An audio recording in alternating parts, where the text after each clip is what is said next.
ওই বেনি খুলে এলো চুলে একটু চিল মুডে থাকতেই পারেন আর্লিং হালান্ড, কারণ সময়ের অন্যতম সেরা ক্লাব ম্যানচেস্টার সিটির প্রাণ ভোমরা হয়ে উঠেছেন। তাই তো ওরা নরওয়েজিয়ান অ্যাটাকারের সাথে সেরে ফেলেছেন নতুন চুক্তি।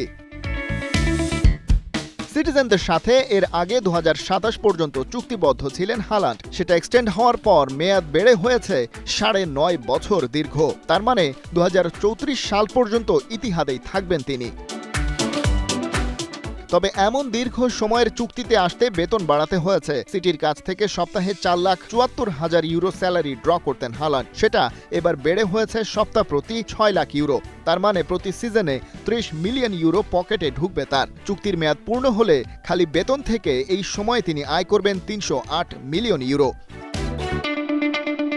অঙ্কের হিসেবে প্রতি সেকেন্ডে 1 ইউরো করে আয় করবেন হালান্ড, মিনিটে 60, ঘন্টায় 3600 আর দিনে 87,000 ইউরো। এটাই হালান্ডকে করেছে ম্যানচেস্টার সিটির সবচেয়ে বেশি বেতনভুক্ত ফুটবলার, সেটাও আবার বোনাস আর অন্যান্য বাড়তি আয় ছাড়াই।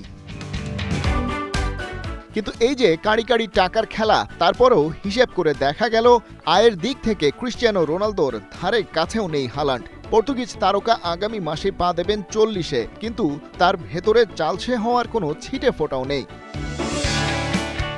তাই তো শোনা যাচ্ছে বর্তমান ক্লাব আল নাসেরের সাথে চুক্তি বাড়াতে চলেছেন। নতুন মেয়াদ হবে 2026 সাল পর্যন্ত, অর্থাৎ যুক্তরাষ্ট্র, কানাডা আর মেক্সিকোর আয়োজনে হতে যাওয়া ফিফা বিশ্বকাপ আসর পর্যন্ত। তবে নতুন চুক্তি কার্যকর করার আগে কয়েকটা চাহিদা ক্লাবের কাছ থেকে আদায় করে নিচ্ছেন রোনালদো। তার মধ্যে আছে প্লেয়ার সাইনিং এর পূর্ণ ক্ষমতা, আল নাসের ক্লাবের 5% শেয়ার এবং প্রতি মাসে 200 মিলিয়ন ইউরো বেতন। সেই হিসেবে দিনে 5 লাখ ইউরো বেতন পাবেন পর্তুগিজ তারকা।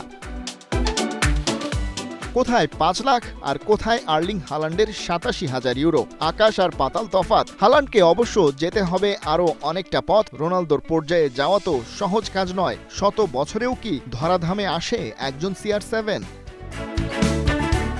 খালিদ জামিল, একাত্তর।